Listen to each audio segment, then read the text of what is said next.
straighten that thing out. I like uniform. Look, see, it was a little crooked. I want that straight. Like we're going to straighten out our country. We're going to straighten out our country, believe me. Wow, this is some crowd. This is a record crowd for this building. I know it's structurally sound. It was built a long time ago. It's good and strong. We need it. Thank you. Thank you, everybody. Thank you. Thank you. So, we had some news today that Biden is not running.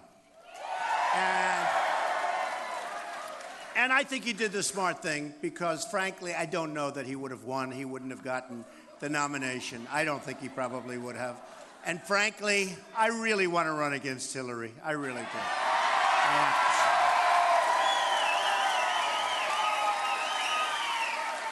That's the one. That's the one I've been. You know, when you sort of like, if you have a baseball team or a football team, you sort of get your heart set on something. That's the one we want to go against. Because you go against that record, you're just going to win. We're going to win. We're going to win big. We're going to win. So many mistakes. You know, you look at the world. The world is a tinderbox. It's falling apart. It's blowing up. We are a mess. What's happened to this country between the Iran deal and the Bergdahl 5-for-1. I call him Mr. 5-for-1. We get a traitor, right. What did we used to do to traitors? Who was it? Boy, that guy's got crazy. You know, they came out with a report. They don't think he goes to jail. They don't think anything. 6 people died going after him, and nothing's going to happen. Can you believe this? This is what's happened. But let me just explain. So I get up in the morning, and I turn on television. First thing I see is big results. Washington Post, ABC comes out with a poll, right? Do we love these polls? Somebody said, you love polls. I said, that's only because I've been winning every single one of them, right? Right? Every single poll. In fact, they were saying for 100 days, today's the 100th day. Look at, I love that guy. Today is the 100th day that we've been number one in every single poll. Think of it. And we're increasing our lead, and, you know, it's really been amazing. We've been increasing the lead. But Washington Post today comes out 32% for Trump. And that's, you got to understand, we're talking about 15 people. Used to be 17, a couple have dropped out. They're going to start falling, I think, like flies now. You know, when some of these guys have a 0 for weeks, it's almost like somebody said they do it for their brand. How is that good for your brand? One of them, Pataki, he had a 0 with an arrow going left. That means less than 0. I said, is that a mistake? Is that a mistake? So I don't know what they're doing, but a lot of people are going to start dropping out, which is good. You get a much better discussion going instead of having all these folks around, and the whole thing is ridiculous. But we're at 32%. We're leading everybody by a lot. The closest is 10% next.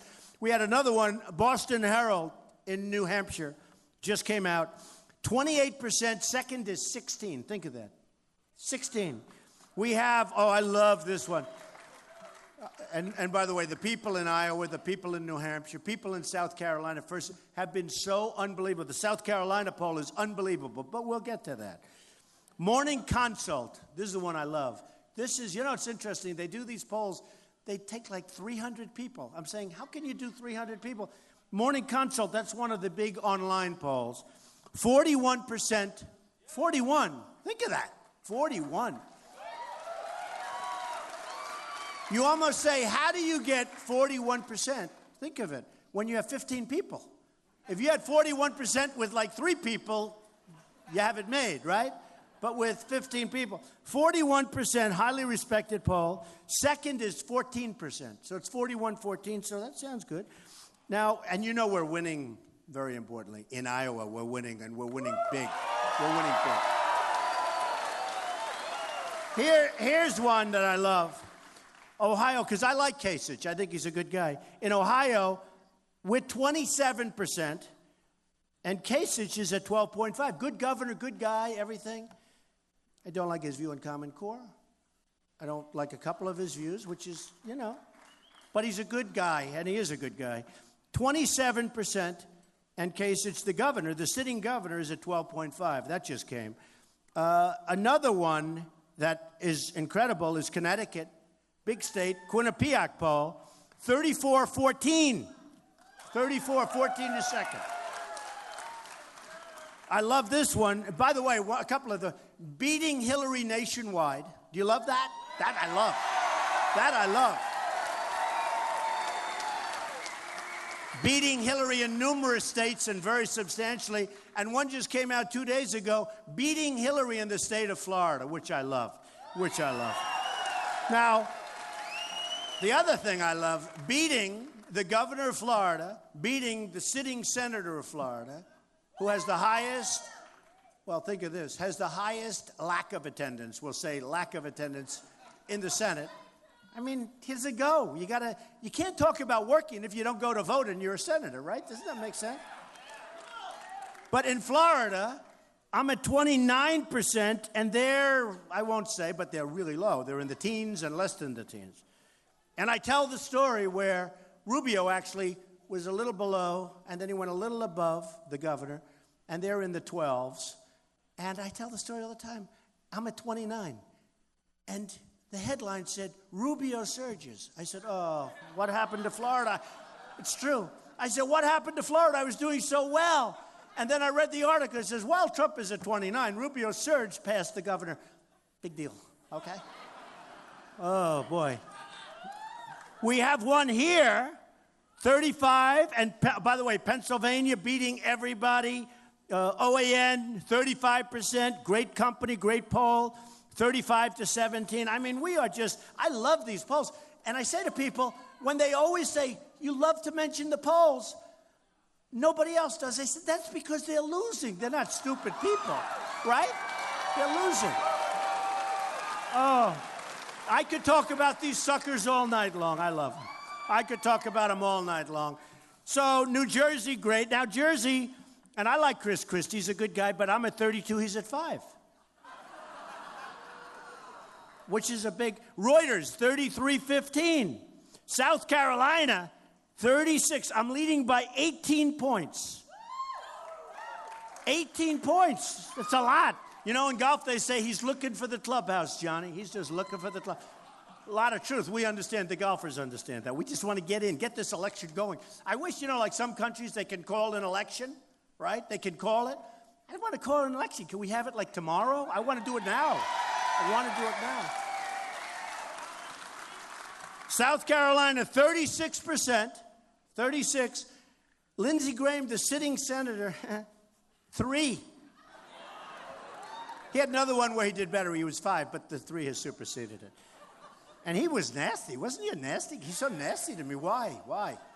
He was fine. Everything was fine. Then one day they told him, you know, the pollsters, a lot of these politicians, they won't do anything without their pollster. I don't have any pollsters. What do I need pollsters for? They give me hundreds and hundreds of pages. When CNN, who's back there, when all of these cameras, they spend millions on polls. And then these guys spend hundreds of thousands of dollars on polls. I said, what do you need a pollster? All you have to do is get the polls. The networks pay for them. But they don't make a move, honestly, and I've seen it. The politicians don't make a move without their pollster. And they're paralyzed from the pollster. And the pollsters are tough, smart people, and they know how to deal. You know, they get paid hundreds of thousands of dollars. And they get angry. I've seen it.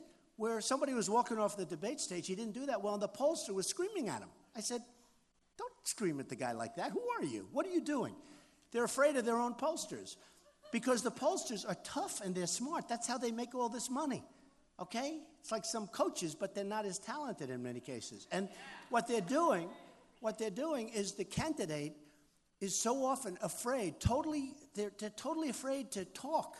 And that's why you see, we'll get back to you. It's always we'll get back to you. And they're not doing well. It's not like, oh, gee, that's working. And I speak from the brain, but I speak from the heart. It's both.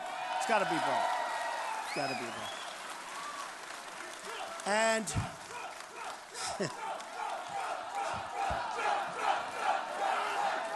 thank you.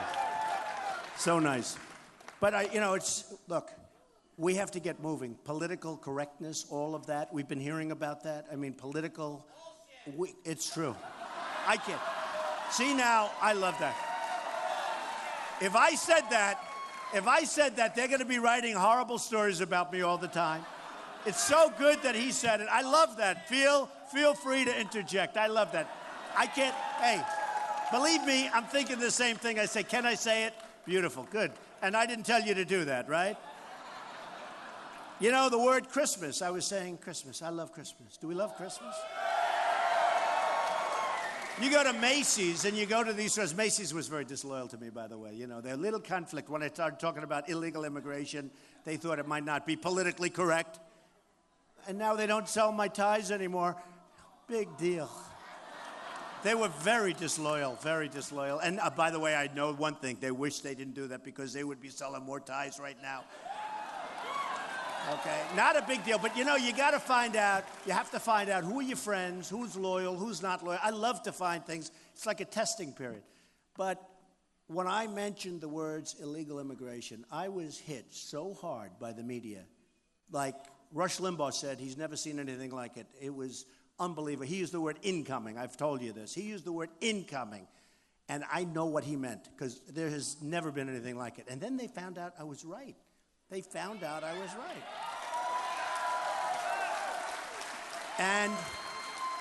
And it's a huge subject. I mean, the whole thing with illegal immigration is a huge subject. And I love Mexico, and I love the Mexican people. I have thousands of Hispanics working for me, and they're great, and they do a great job. And I'm winning in polls. Nevada just gave me the poll. Not only am I winning in Nevada, I'm winning with the Hispanics in Nevada easily against everybody. You know what I love? A poll came out the other day that I'm winning 25%. Think of this. As a Republican. It's unheard of. Usually it's 7%, 5%, 4%, 9%. 25%, you know what I'm going to say? African American. They say if you get 25% African American, the election's over. You're going to win the election. No, it's true. It's true. And my relationship with the African Americans, my relationship with the Hispanics, you watch, I think I'm going to win with the Hispanics because they know what I'm going to do. I'm bringing back the jobs. I'm bringing from China. I'm bringing back from all over. We're bringing back the jobs. But we have to stop the nonsense where our people are so grossly incompetent. Our leaders, our representatives, our negotiators are so incompetent that it makes you just sick to think. I mean, think of these deals. I mentioned the Iran deal. Who would do a deal like this? Who would do a deal like this? Where they're saying Obama. You know, you have the greatest straight men of all. This is the greatest. These guys, and so far I've only heard the guys. I haven't heard the women. But so far I've had three guys. They are right on. I like the women better, okay? Boy, they are right on cue. These people are fantastic. But who would negotiate deals like this? I mean, why and where and how does it happen? So I have great relationships with foreign countries. I'm doing deals. I do deals all over the world. We do great. We built a great company. You know, they said he wouldn't run. And, you know, it takes guts to run. It really does. It takes guts. It's not easy. It's not easy. But they all said he wouldn't run. And I looked at it last time. Romney let us down. He should have won that election. And he let us down. I mean, pure and simple. He choked. He choked. What happened? He went away for a month before the election. He starts building a garage for 9 cars in California. I say, couldn't you have done that, like, you know, after the election? You had to do it, and they had a big story. Remember the 9-car garage? That wasn't so good. That doesn't play well for the election. But something happened to him. And I backed McCain, and that I understand. But he had a hard time with that one because lots of bad things were happening. And I backed Romney, and that's one that should have been won, and he failed. He failed us, very simply, and I'm not happy about it. And this time I said, I'm not going to let it happen again. I'm going to do it myself, right? I'm going to do it myself.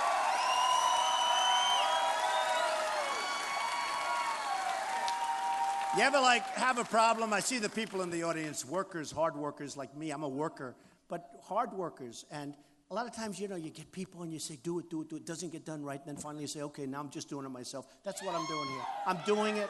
I'm going to do it myself. I'm spending my own money.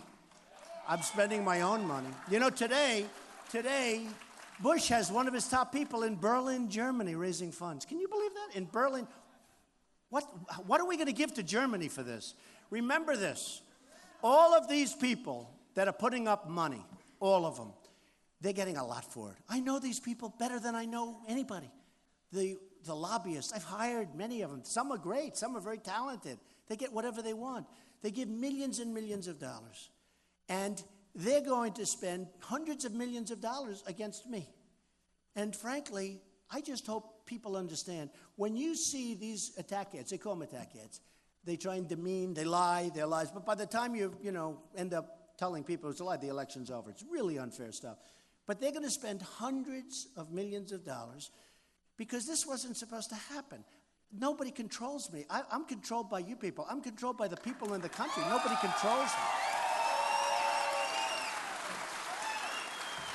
And I mean, you look at Jeb and Rubio and all of them.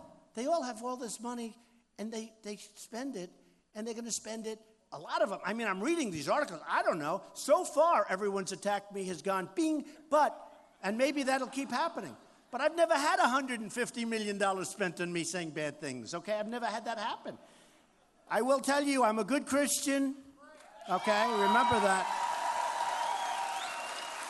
And I told you about Christmas, and I guarantee if I become president, we're going to be saying Merry Christmas at every store. We're not going to be doing every store. Every store. The happy holiday, you can leave that over in the corner. Happy holiday, everybody. Enjoy it. But I'm saying Merry Christmas to whoever the hell wants to hear it. And that's not to knock anybody else. Other religions can do what they want. I think it's great. There's room for everyone. There's room for everybody. But for them to take away the word Christmas, and they're going further. You can't have the scenes. You can't have anything anymore. It's again, it becomes like the gentleman said, it becomes politically correct not to use the word Christmas. That's not going to happen anymore, folks. It's not going to happen anymore. But when I tell people I'm Presbyterian, everyone says, you got to be kidding. Are you really? They like me more. It's always a nice thing to say. Usually I bring up the communion picture and I bring up so I love it. I actually walked on the stage last time with a Bible. People liked me much better. And it was my Bible signed by my mother with my address on it. And what they don't know is those days, everything was so nice. Nobody took anything. Today, you need addresses on things. You know, it's a little different. It's a little different out there. So we're going to do things differently. Here's one that I'm so happy about. Look, who is going to be the next president? Who's expected to win? Look at those charts. How beautiful. No, look at that. 42% say Donald Trump is going to win. Okay? 42%. 42%. Oh, I love it. Because we can do so much. We can do so much. So just to finish, hundreds of millions of dollars is out there. It's a terrible system. We have a terrible, complex system. Nobody even knows what it represents. The laws are so complicated. Nobody has any idea what it's all representing. But tremendous amounts of money are up there, and it's going to be spent, and it's going to be spent unfairly. It's going to be spent, I mean, it already is. It's being spent, and I'm doing something different. Now, the last time I was in Iowa, we had a tremendous crowd like this. And I said to the crowd, do you want me to spend money? Because I feel badly. When people want to give tremendous amounts of money and I'm turning it down. That hasn't been my history. I don't turn down money. My whole thing was I take all of the money. But I said to the crowd, supposing I took everything and they put money in PACs and they put money all over the place, and supposing I took it and I promise I won't do anything. They all stood up and said, don't do it, because they understand it. They understand. When somebody gives $5 million to Hillary or $5 million to Jeb, who is doing very poorly in the polls, I just looked at this poll, 5%? I think I'm going to stop talking about him. I sort of thought he was like going to be sort of a favorite. He's not doing so well. Who should I start talking about? I'm going to have to start hitting somebody else. I don't know. Maybe Rubio. Well, Rubio, I talk about it. Look, I always say, I have never seen a young person sweat like Rubio. Do we agree? I've never seen. He drinks more water. It's like he's like a machine. drinks water, sweats, pores, gives a speech. Remember the State of the Union? He gave the retort, and he said, And you know, it was bad if he had a glass. But this was a bottle of like Mountain Dew or something. It's on national, and I said to my wife, I said, did that just happen? And then I think about think of Putin. Pretty tough cookie, right? Who's the best to deal with Putin? Trump or Hillary? I mean, give me a break. And I say to people, can you imagine Jeb or Putin? Oh, would that be easy for Putin? Putin is, he's drooling, okay? He's drooling because he wants it so bad. But anyway, I think Rubio, so I'm saying, you have to be cool. You have to really be cool. And Putin's sitting, and Rubio's going to meet him, and Rubio walks in, and he's sweating, and he's pouring down. Putin's going to look at him and say, what the hell's wrong with this guy? It's true. He's not a good poker player, right? He wouldn't be good at poker. Hey, look, I'm sure he's a nice guy. I really don't know him, but I'm sure he's a very nice person. But we're beyond nice people. And I think I'm a nice person. I think I am. I'm a nice person. A woman said to me at a rally where we had, 9,000 people. It was incredible. It was in New Hampshire. She said, Mr. Trump, I'm voting for you. I love you. You're really the guy. But do you think you're nice enough to be president? And I said, this is an election that's going to be, and first of all, I said, I'm really nice, but there's going to be an election based on competence, not niceness. We have enough. We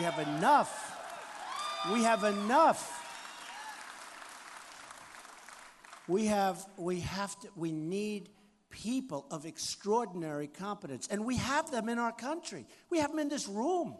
We have people that are negotiating trade deals with us and for us that are political hacks. They're ambassadors. They're nice people. Some aren't nice people, but they're not talented at what they do. I have the greatest business minds in the world because we have them in this country. I want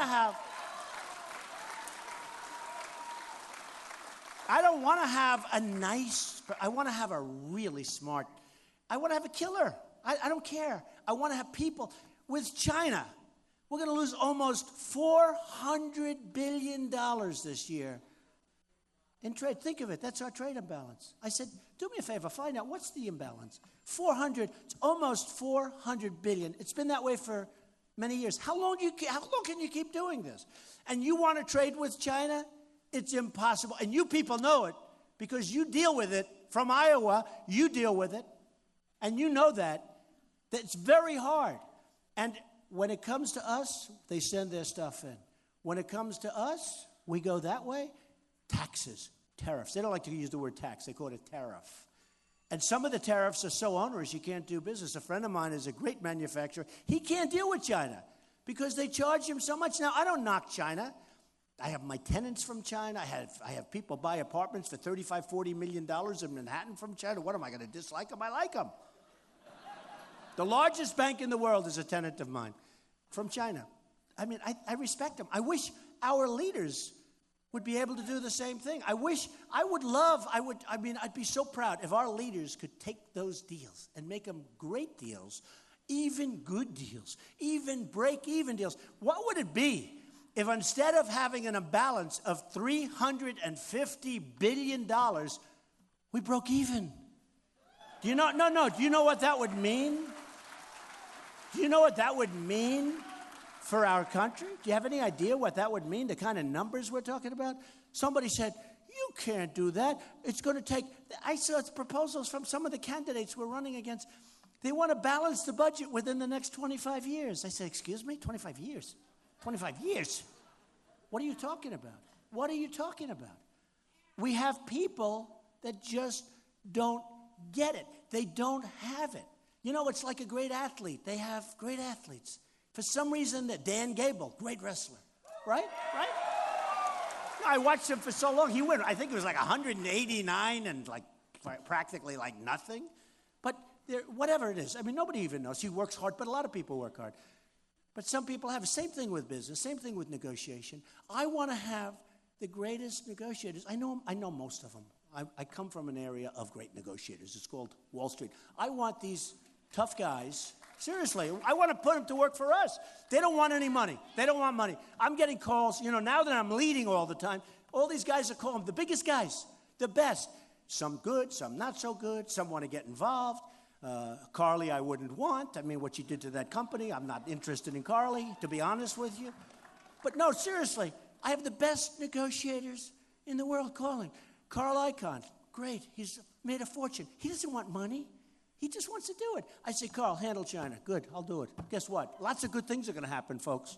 Lots of very good things. But we have great people, and we don't use them. I always say, in Japan, we have Carolyn Kennedy. What does she know? And you know the story. Has anyone heard the story about Carolyn Kennedy? Right? From 60 Minutes. I was on 60 Minutes the other night. By the way, my stablemate was Putin, right? And they got the highest ratings they've had in a long time, 60 Minutes. So I'm taking full credit for that. I'm not giving any. None. They had a huge rate. And then I'm doing Saturday Night Live next week. That's going to be good. Better watch. You better watch. It'll be interesting. I did it 11 years ago. The Apprentice hit #1, and they said, would you do Saturday? And here I am doing it again. And this time, so it's been, you know, I mean, it's been an amazing period of time. But we need our best people. And I tell the story about Carolyn Kennedy. People love the story, but it's true. It was on 60 Minutes. She came in, and they're doing a profile of her because she's the ambassador to Japan. And they have the cameras on her, and they say, how did you get the job? Well, I didn't have anything to do. And by the way, a friend of mine said he actually went to the tape, and he said, your imitation is almost exactly right. So I'm, you know, saying it's pretty much right. Well, I came in, you're fired. I came to the White House, you know, where she's obviously very close with Obama. I came into the White House, I said, I'd love to help out. Is there anything I can do? Very nicely, very meekly, very nice. And my daughter likes her, so she has to be a nice person. You know, Ivanka, we love Ivanka. I could have her do some negotiating for us, believe me. Ay, ay, ay. She is tough. She is tough. But she's good. She's got a great heart.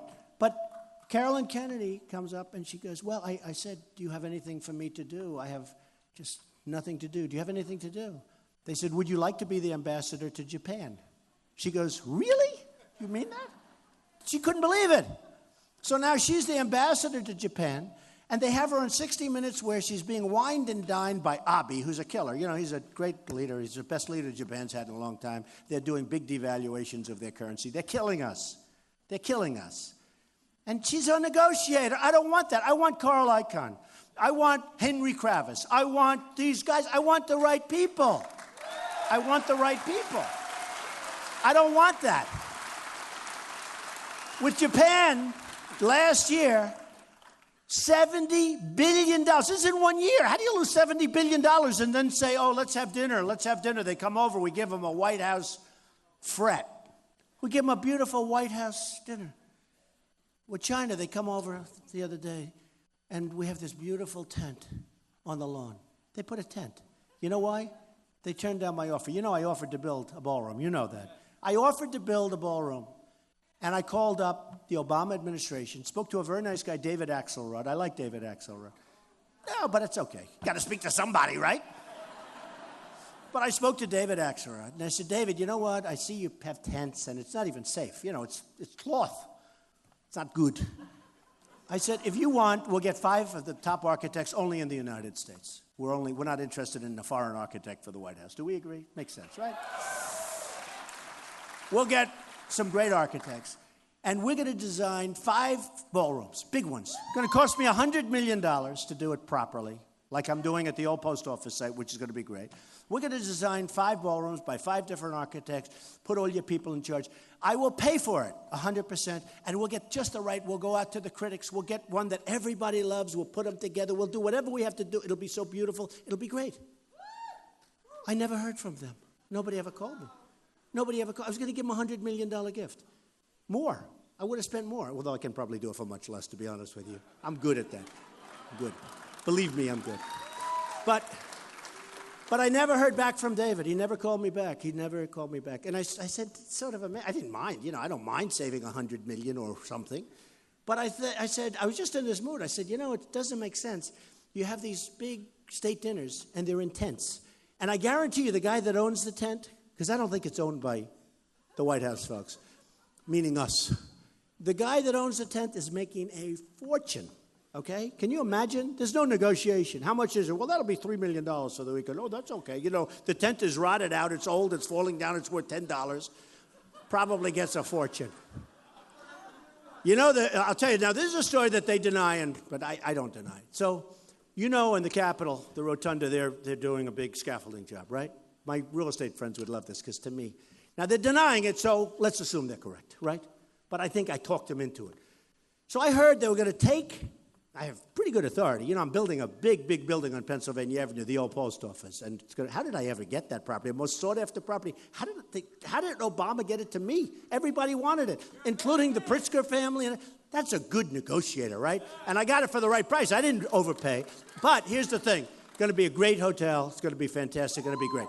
But, so the Rotunda, they put this unbelievable scaffolding. It's been up there for about 2 years. They got to fix up they got a point. You know what point is? Fix it up, bing, bing, bing. 10 minutes later, you take it down, it's finished, right? So they have the scaffolding up. Beautiful job. Cost millions of dollars, millions. But they're worried that they won't make the inauguration because they don't want to have the scaffolding up for the next president, which hopefully is going to be me. Wouldn't that be great? Wouldn't that be great? So I was told, and then after they heard it, there was a panic, and they denied it, and they said, but I was told that they're not going to have the work done, and they want to take the scaffolding down, because, you know, that ceremony is magnificent, and they want to take the scaffolding down for the event, for the ceremony, have the ceremony, and then 2 days later start putting it back up again. So I said, I have two ideas. Number one, if you can't do it, leave it up. I'll be okay with it, okay? Leave it up. Don't take it, please. Please. Don't take it down. It's amazing what these photographers can do. We can erase it for $2, right? They can erase it. Take the scaffolding off. But even if you leave it. But I said, do me a favor. Don't touch it. Just leave it. But I have a better idea. Have them work faster and get it finished. Wouldn't that be great? You know? Okay? Let them work faster and get it finished. So they deny it. They said, oh, no, it'll be done in time. I guarantee you it wouldn't have been. And I have it from a very good source. It would not have been. But now I'll bet you, because of what I've been doing, because I've been using that and I've been telling people about that, and people find it terrible. I think they'll probably get it done. I can imagine what they're paying in overtime. Wouldn't that be terrible? Okay, let me check out that bill. Oh, these contractors, the money they make, the money they make. So we're a country with 93 million people out of the labor force. I mean, you know, we've got 93 million people. Many of those people want to work. They can't. And then we hear, yes, the unemployment rate is down to 5.2, 5.3. I'll tell you what, if it was really 5.2 or 5.3, I probably wouldn't be up here tonight. And if I was, there'd be three people in this room instead of thousands. There'd be 3 people. So we have 93. And if you really superimpose, I was always pretty good at this stuff, you could very well have, I mean, you could have a 30% unemployment rate, real rate. I'm talking about a real rate. You know the story, you look for a job, you keep looking. 3 months later, you say, I can't do it anymore, I can't look, I got to take a rest. You go home, you stop looking. You're now considered statistically employed. And the reason that is because it's for politicians. They always want to look good. What does that have to do with unemployment? So I think you have, actually, an economist and a very smart guy 2 weeks ago said the real number is 42%. So let's say that's high. But let's say it's 30 or 25 or 20 or 15. One thing we know, it's not 5.2, 5.3. Got 100 million people close. We have 50 million people in poverty and with no hope of getting out because there's no incentive, there's no drive. We're run by the great divider. He divides everybody. And I thought, actually, when Obama won, I thought that he would be a unifier. One thing I thought, I said, I don't know if he's going to be good. And I would love him to be a great president. By the way, I'm speaking again, I would love him. If he would be a great president, I'd be very happy. I don't mind staying in my business, running my business, having fun, doing what I'm doing. I would love him. I know it's not nice to say I'm a Republican, I'm conservative, I don't want to say. But if he would do a great job, I'd be very happy. So would most of the people in this room. It's not working that way, folks, and it's not going to happen. It's not going to happen. So we have 50 million people in poverty. We have 46 million people on food stamps. We've got tremendous problems with Obamacare. You know, your premiums, in case you haven't noticed, are up 45%, 38%. Some person said to me, it wasn't 45%, Mr. Trump. Shout it out from the audience. I think maybe an Obama fan, but shout it out from the audience. Wasn't 45. I said, oh, yeah. I said, maybe I'm in trouble. What is it? It's 38%, sir. Oh, fine. That's fine. 38%. And some of them are up 50%. Your deductibles are through the roof. Your deductibles are through the roof. Unless you get hit with a Komatsu tractor, because Komatsu is doing very well because, you know, what happened with Japan. They've devalued their currency. Caterpillar's having a very hard time. You know that, right? They're having a very, very hard time. Very, very hard time. But unless you get hit by a Komatsu tractor coming right out of Japan, the deductible is so high, it's never going to, you have to die. And then it doesn't work because that's not what deductibles are supposed to be. So you got huge increases. And we have to repeal and replace Obamacare with something great. We have to do it. We have to do it.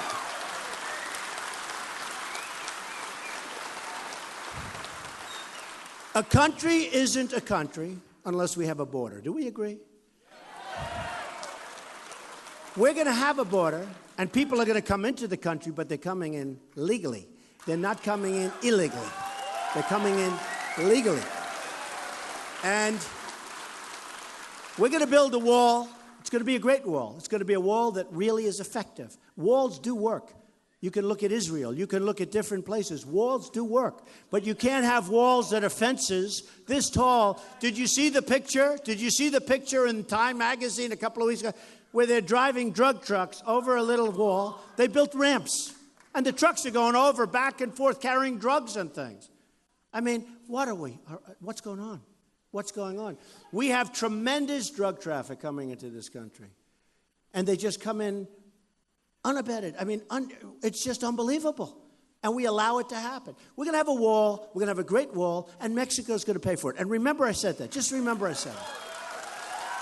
And just so you understand, I love Mexico. I love the Mexican people. I respect the Mexican leaders. But they're much smarter than our leaders. Much smarter. They're getting away with murder. They tell me that. They tell me that. China. I have the richest people in China. They're friends of mine. They tell me everything. Of course, now they're not being so open. Now, I was only kidding a year ago. They didn't know I was running for president. It's true. They didn't know I was running for president. But Mexico, if you don't think they send people in, Kate, beautiful Kate from San Francisco, shot in the back by a man that was pushed in my opinion, pushed in 5 times, maybe 6 times, maybe 8 times. Nobody even knows. But he wasn't supposed to be here. And he shot her in the back. 3 weeks ago, you had a woman raped in California, a 66-year-old woman, a veteran. And by the way, we're going to take such great care of our veterans because they are treated so badly. So badly. We're going to build our military stronger than ever before, so strong that nobody's messing with us. Nobody. Nobody's messing with us. And we're going to take care of our veterans, who, by the way, are not treated as well as the illegal immigrants. They're treated better. The illegal immigrants are treated better. They're treated better. So we're going to change things. And we're going to change them so fast. And we're going to change them so good. And you're going to have victories. You're going to have so many victories. When was the last time, and I say it, I love saying it because it's so sad, but it gets the point across. We don't have victories anymore. We don't win anymore. When was the last time we won? We lose to China, to every place. I mean, does anybody come from any exotic country? Because I guarantee we lose to them too. We lose to everybody. But you look at Japan with the cars, they just pour off these massive boats. I was in Los Angeles 3-4 weeks ago. I never saw ships this big. And cars are just pouring off the ships, pouring off like the long, they're going so fast. Boom, boom, boom. No tax, no nothing. Not going to happen anymore. It's not going to happen.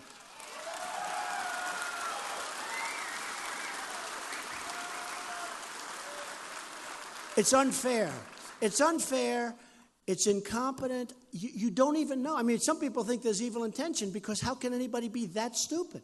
I don't think it's evil intention. I really don't. I mean, I know people in this room think it's evil intention. But how can they do it? How can they allow it to happen? We give them beef, Japan.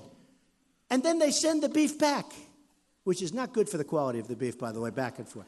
And you people know it because you do trading. And you do it's so hard. They don't want our product. And yet we take their product, no tax, just come on in.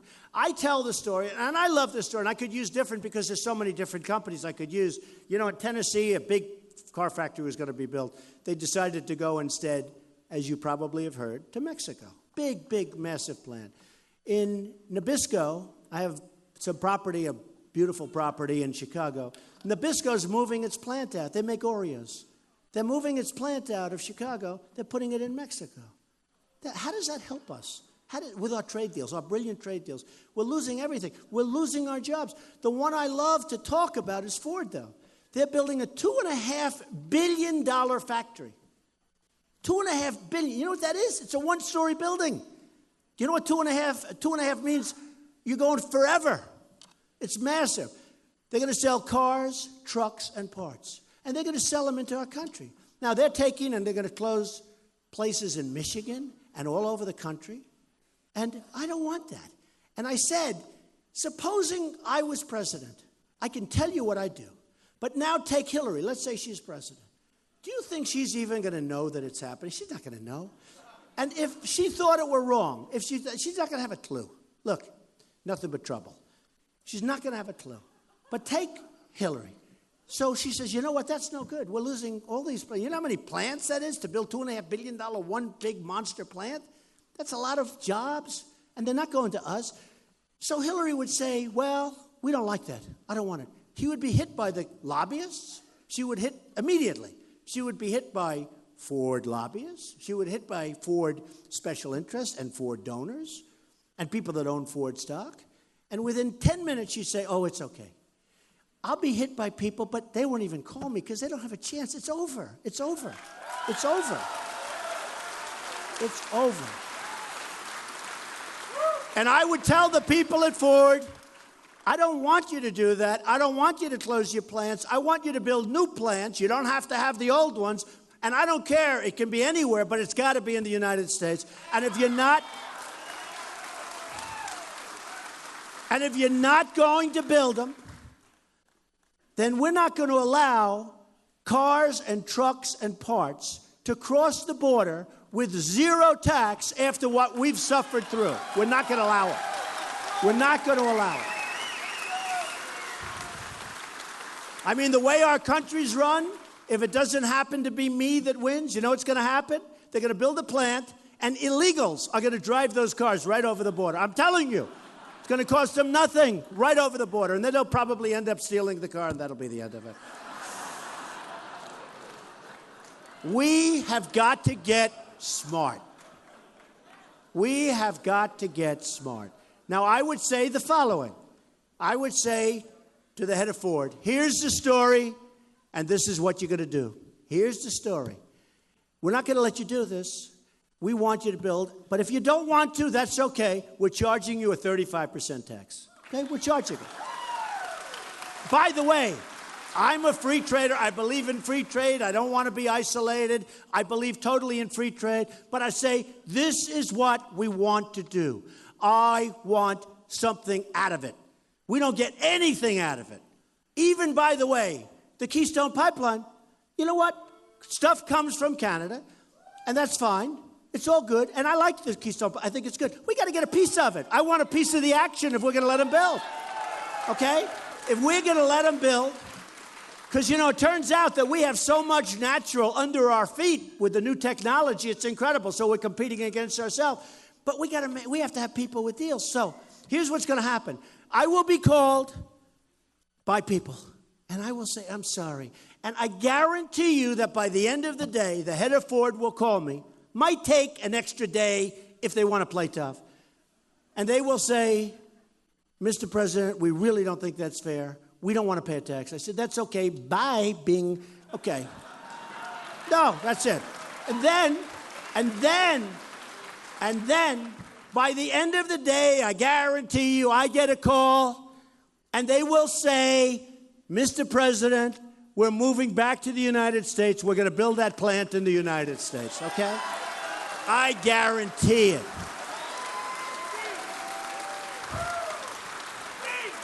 And by the way, that one's so easy, I wouldn't even waste the time of my negotiators to be it. That one's too easy, okay? That one, believe me, is so easy. Same with Nabisco. And again, Mexico, great. I just don't want them taking all our business. You look at what happened to New England. I mean, the business that poured out of New England. With all of that happened, the business that poured out is unbelievable. You see factories all over the place. Some are converted to apartments and they're converted to other things, but the apartments don't bring in the rate. That's for sure. We need jobs. We don't need apartments. We don't need apartments. I have apartments. We need jobs. We need production. We need factories. We need our jobs back. Now, China, they devalue their currency. They're killing us. It's impossible for our companies to compete. 3 weeks ago, they did the biggest devaluation of their currency in 20 years. They say in 2 decades. And that wasn't supposed to happen because they've been devaluing it all along. And they are just absolutely destroying us. A friend of mine bought a plane, okay? He wanted it to be sent to China. He had to pay a massive tax. He ended up losing his shirt. I was happy because he's a rich guy. I don't care. I couldn't care. He had to pay to get the plane into China. He had to pay a fantastically large tax tariff. He had to pay. He couldn't believe it. I won't even say the number because I still can't believe it was a number that was so large it wouldn't make any economic sense. Because they don't want planes that are built here. They don't want other things that are built here. They charge. You can't get your stuff in there tax-free. You can't even get in there. But if you do, you can't. It's unfair. And that's why we're losing almost $400 billion a year. And they look at us and they say, they are the dumbest human beings on earth. It's true. That's not going to happen anymore.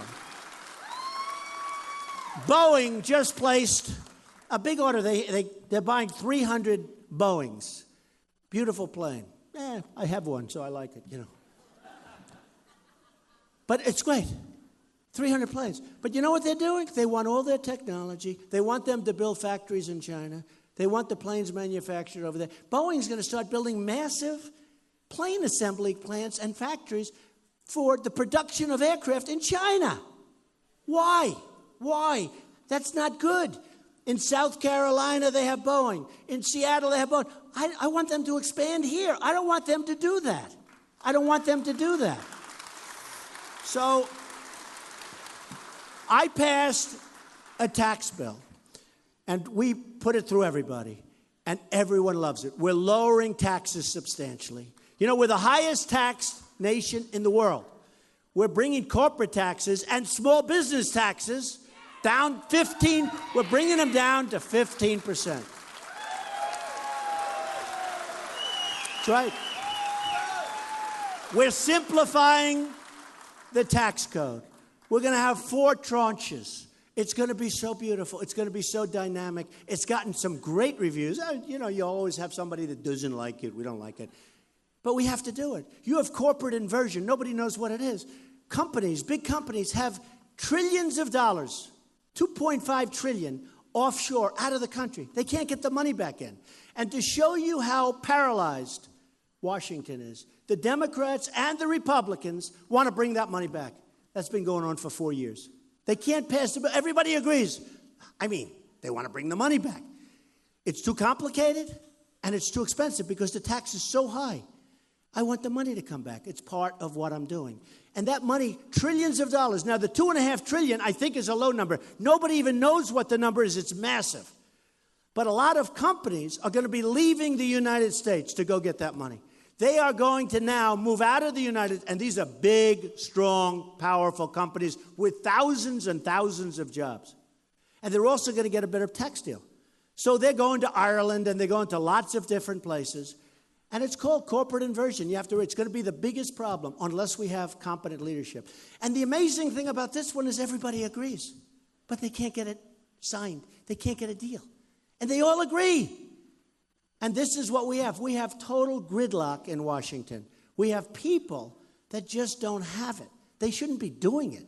And you know the amazing thing, and you've seen it, people get elected, and they're strong, and they're tough, and they go to Washington, and they're very conservative, and we're going to get rid of Obamacare, and we're going to get rid of this and that, and we're going to bring the money back into... And they go to Washington, and all of a sudden they're in this gorgeous building, maybe even nicer than this one. They're in this gorgeous, beautiful columns, the beautiful ceilings, everything's so beautiful. They look at their wife or they look at their husband and say, oh, this is incredible. We've made it. Look at this. And they become nothing. They get elected. They get elected to make things right. And they get to Washington and they become, he said it, wimps. They become, something happens to them. Something happens to them. So they want to stay there. You know what happens? They get good at getting reelected. That's all they care about. One thing I can tell you, I get to Washington, it's not going to happen to Trump. It's not going to happen to Trump. It's not going to happen to Trump. So we're going to take care of women's health issues. You know, women have lots of issues where they have the tremendous health care issues, tremendous, that people don't even talk about. We're going to take care of women and women's health care issues. We're going to take care of so many different things. We are going to make our country rich again. We have to make it rich. Somebody said to me, but that's not really nice to say rich. Well, unless we're going to, right, we owe $19 trillion. We're third world. You look at our airports, our roads. You look at everything. We're third world. I go to Qatar. I go to these places, these incredible exotic places. I see airports. We don't have anything in our country like it by a factor of 10. You see airports in Dubai. You see airports in China. You see airports in Saudi Arabia. You've never seen anything like it.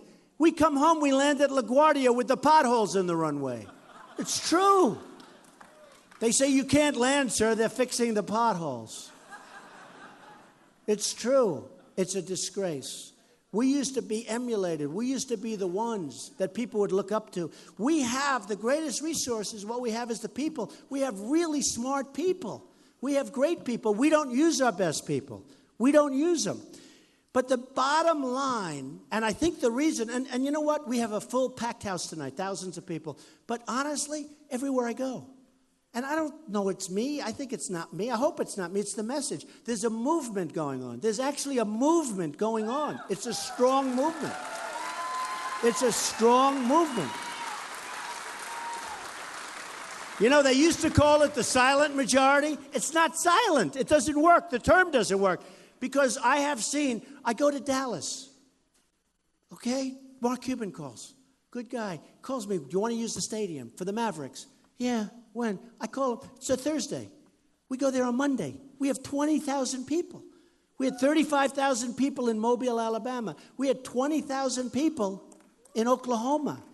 Every place we go to in Iowa, we're packed. You know that. People standing outside trying to get in.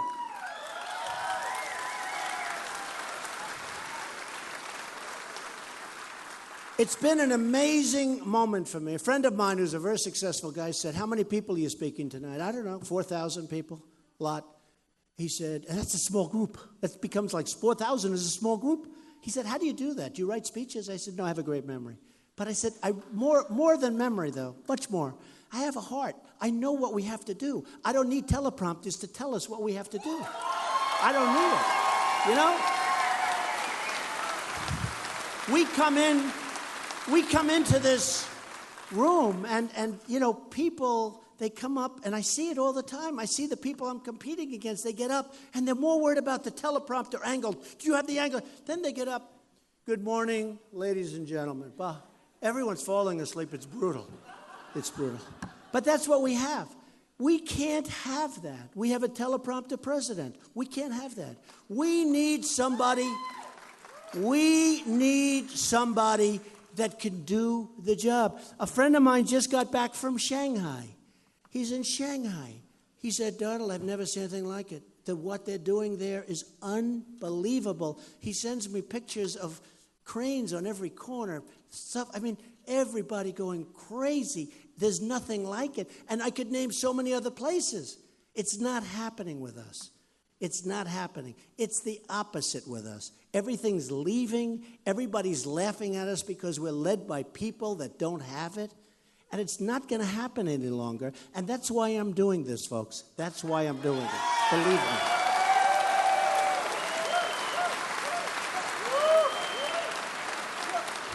And I will tell you, I will be the greatest jobs president that God has ever created. That I can tell you. That I can tell you. God will be very proud of me because he wants good. I will be the greatest jobs president that God has ever created. And I mean it so much. It's so easy.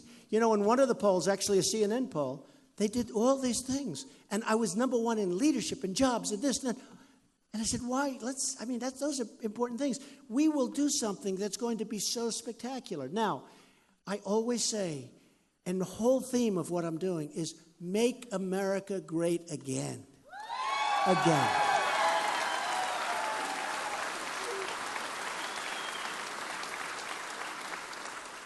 And you know, I'd say the American dream is dead, but I'm going to make it bigger and stronger and better than ever before. And I mean that. The American dream is dead. It really is, with the regulations and the problems and all of the problems that this country has. And I'm going to make it bigger and better and stronger than ever before. We're going to be so proud of our country. We are going to have so much victory. You may get angry at me because you're going to say, this is boring winning so much. It's boring. But you know what? That's never going to happen. We're going to win so much. We're going to have so many victories. We're going to win on trade. We're going to win with the military. We're going to have, think of it. I watched the other night a general being interviewed. Sad. He's leaving. He's retiring. What do you think of ISIS? Oh, it's very tough. It's very tough. Very tough. ISIS is very tough. 50,000 people. Very, very tough. I said, boy, that's sad. Even if it was tough, he shouldn't be saying that. Besides that, what's the general doing on television being interviewed? Why is the general being interviewed? I don't want my generals being interviewed. I want my generals kicking ass. I mean, no, sir, I don't want them being interviewed.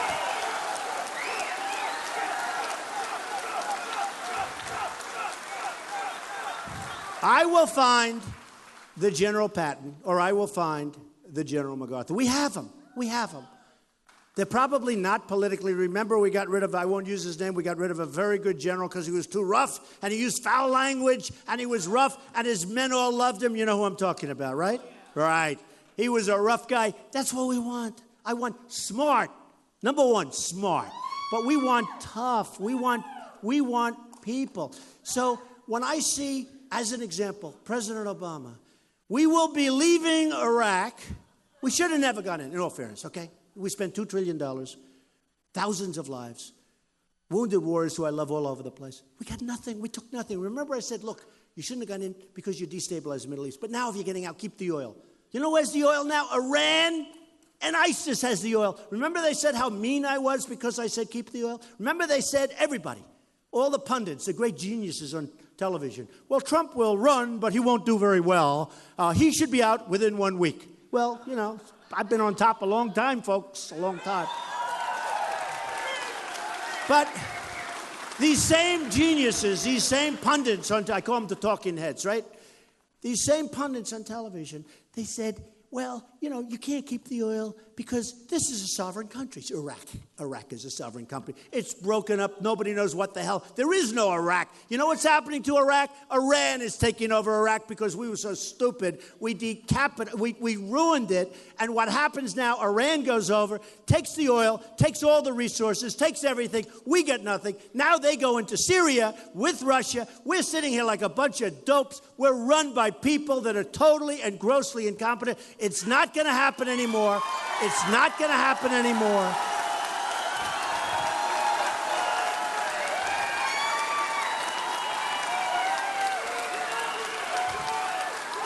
It's not going to happen anymore. Believe me, we're going to win this election. We're going to win the primaries. We're going to win the election. We're going to beat Hillary. Hillary has done a horrible job. She's not worthy of being our president. And we're going to make this country great again. Thank you. Thank you. Thank you. Thank you.